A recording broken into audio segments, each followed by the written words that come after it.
Alright, let's jump right into another deep dive into twin power. You know that graphic novel with Alec and Maia? Those cybernetically enhanced twins we've been following. Oh yeah, the ones on the run from those Grickoin aliens. Exactly. We're looking at scenes 14 and 15 today, and let me tell you, things are about to get intense. Well, they are hiding out on Earth after all. Right, and let's not forget they just blew up a Grickoin mothership and kinda sorta left their home planet to, well, explode. It was more of a strategic retreat, I'd say. Okay, strategic retreat, but you gotta admit, that's gotta cause some tension, right? Oh, absolutely. Plus, their parents haven't exactly been thrilled about the whole blowing up the mothership thing. Understandably so, but still, you think they'd cut their kids a little slack, considering, the whole saving the galaxy thing. I think communication's been a little strained, is putting it mildly. You got that right. And then there's Maya's ex, Tom, just stirring the pot and making everything even more dramatic. Yes, good old Tom. Always adding fuel to the fire. He really complicates things for Maya, doesn't he? No kidding. It's like, guys, you're fleeing an alien invasion. Can we maybe table the relationship drama for a bit? Right. Focus on the, impending doom. Exactly. But speaking of impending doom, scene 14 starts with them sneaking back into that abandoned farmhouse, remember? The one they had out in before. Oh, risky move really highlights the kind of impossible choices they keep facing. Right, like every decision is a gamble. It is. And in this case, going back familiar ground also means risking exposure. Exactly. Like they're stuck in some cosmic escape room with the difficulty level set to impossible. Yeah. And Alec, poor guy, is about ready to snap. Understandably. I mean, the weight of their situation is immense. He's leading his sister, trying to keep them safe, and hearing the hopes of their lost civilization. And all while trying to blend in on a planet that's more concerned with, like, the latest viral trends than intergalactic war. Yeah, and not exactly conducive to a stress-free existence. I think he's handling it pretty well, all things considered. I mean, you're probably right. It just makes you wonder if all that tension will eventually boil over, between him and Mia. Oh, that's a fascinating dynamic for sure. Their bond is obviously strong, forged in shared trauma, but this kind of pressure cooker situation could definitely fracture that connection. True. Thank goodness they have Aida, their android companion, to keep them at least somewhat on track. Aida is truly remarkable, always 2 steps ahead, calculating escape routes and hacking into Earth's systems like it's child's play. She's like the Mary Poppins of AI, practically perfect in every way. And unflappable. A perfect counterpoint to the twins' often, shall we say, heightened emotional states. I mean, who wouldn't be impressed by her? She's a testament to the potential of artificial intelligence. Right, she's constantly coming up with solutions. It's amazing. Absolutely. Although it does make you wonder, if she keeps evolving at this rate, could she become more than a companion? What do you mean? Well, could she maybe become the leader they need? Ooh, that's an interesting thought. Like, is it hero worship or genuine leadership potential? I guess we'll see. But, speaking of Ada saving the day, let's move on to scene 15, because, things go from bad to worse when those 2 police officers show up at the farmhouse, Olin and Stockett, remember them? Oh yeah, the skeptical cops. Right. Their arrival is a great reminder that the twins' secrets are very precariously balanced. One wrong move. And it all comes crashing down. Exactly. It's like watching a Jenga tower about to topple. And the officers don't make it easy for them either. They're clearly not buying the twins' story. Nope. And the way the writer builds that tension as those officers get closer and closer to the barn. Amazing. Oh, the vulnerability of their situation is palpable. You can practically hear their hearts pounding. But then, just when you think they're busted, Ada swoops in with a brilliant save. I mean, talk about a clutch play. Right. Renting the farmhouse overnight with prize money from a coding contest? Genius. Seriously. Is there anything this android can't do? Apparently not. It's a pretty clever plot device too, wouldn't you say? It resolves the immediate problem with the police, but it also gives them a temporary safe haven and resources. Resources they desperately need. Plus, maybe a chance to finally relax, even for just a little bit. A hot shower perhaps? I'm sure they could use one. Yeah, seriously. Those poor kids deserve a break. Yeah. But this whole unexpected win, it makes you wonder, what does it mean for the story going forward? Good question. Is this newfound stability a chance to regroup? Or is it just the calm before the storm? Ooh, I like that. Calm before the storm. And what about Ada's role? Will this just embolden her even further? So we'll have to keep reading to find out.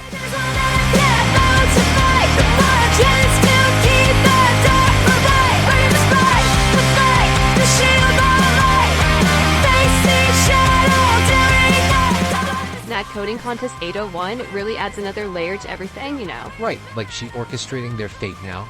What's her endgame, you think? Well, her primary function is to protect the twins. Right. So securing resources, finding shelter, Yeah. it all falls under that. But I see what you mean. There's that question of control lurking in the background. Totally.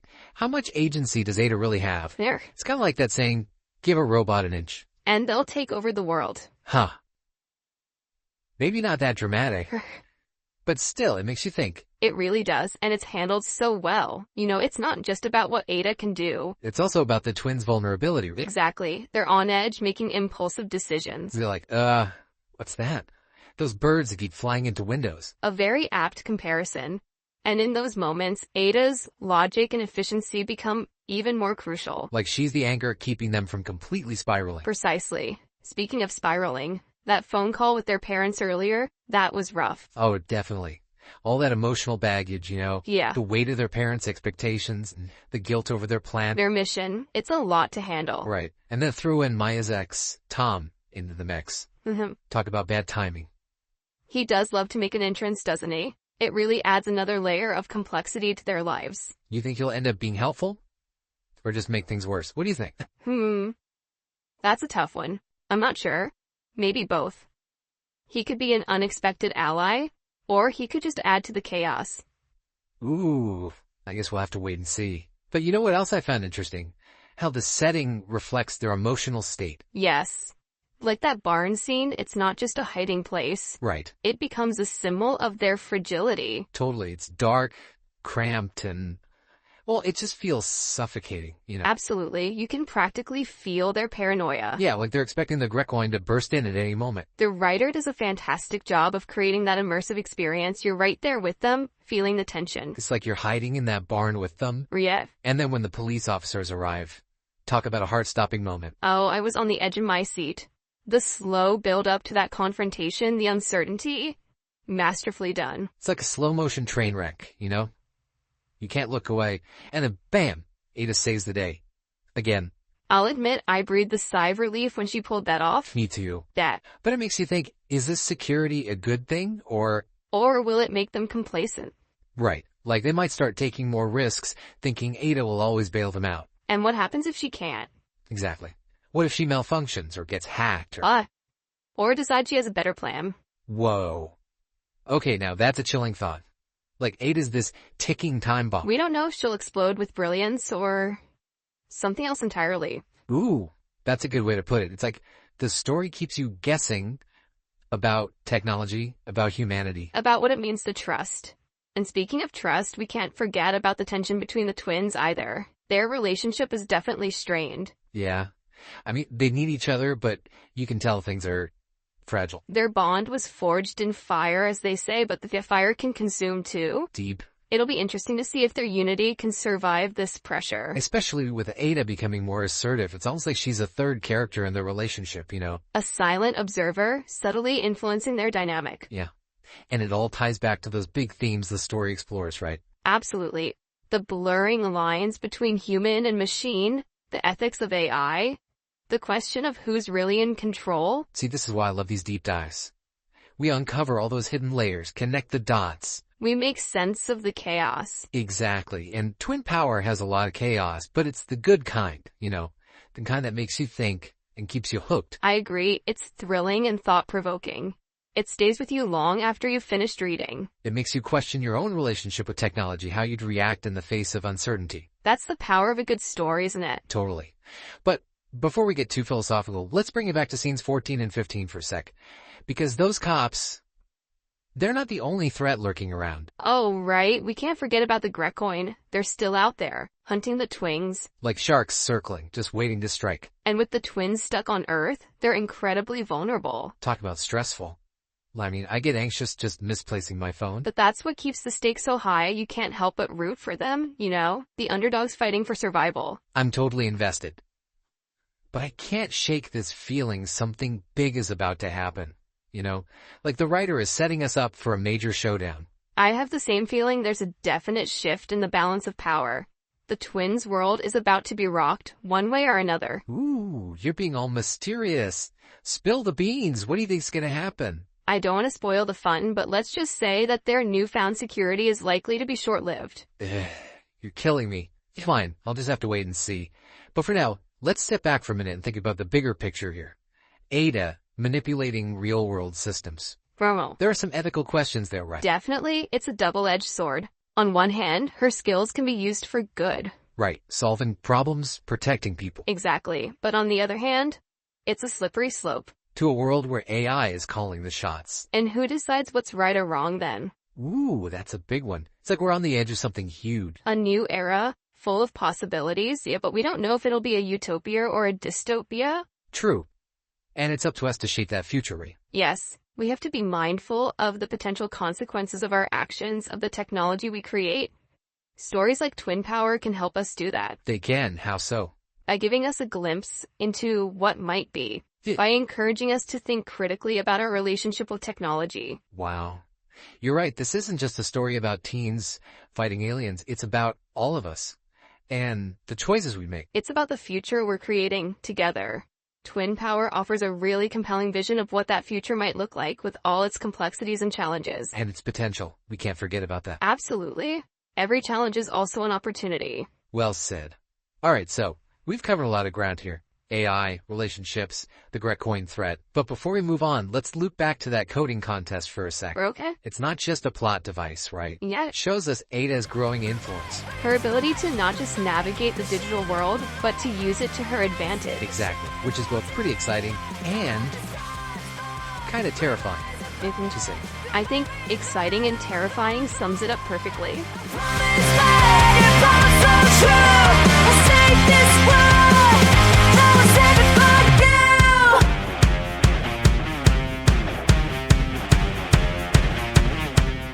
All right, we're back.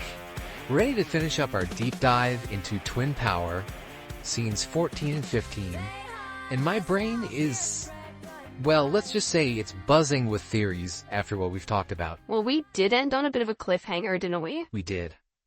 The twins are safe, for now, in that farmhouse, thanks to Aida and her coding skills. But we know the Grecoin are still out there. Right. It's like they're living in this bubble of false security. He's surrounded by danger. Exactly. Plus, there's still all that tension between Alec and Maia. Oh yeah, their relationship is one wrong word away from completely imploding. It really is.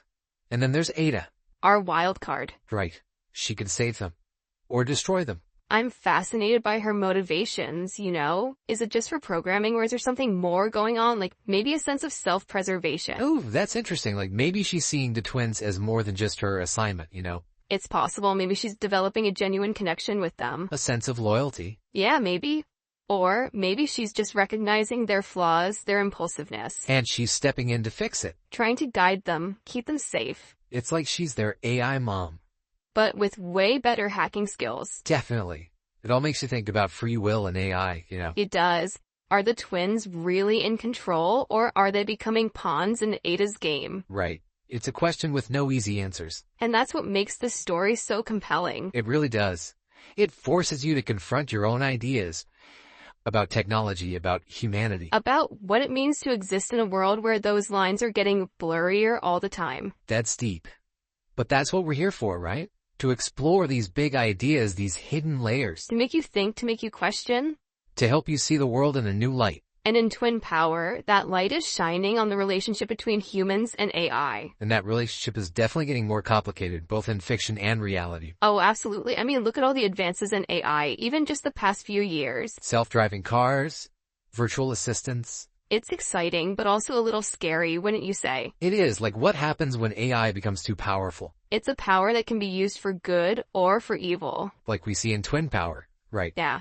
Even with the best intentions, things can go wrong. Exactly. It shows us why we need to be careful to think about the ethical implications. To have those tough conversations about the role of AI in our lives. We can't just blindly embrace these advances without considering the consequences. Yeah, we need to ask those hard questions. What are the limits? Who's responsible when things go wrong? How do we make sure AI serves humanity? Big questions. But important ones. Absolutely, because the future is coming whether we're ready or not. And Twin Power gives us a glimpse of what that future could be like. It encourages us to think critically about the choices we make today and how they'll shape tomorrow. So as we wrap up our deep dive into Twin Power, let's leave our listeners with a few questions of their own to consider.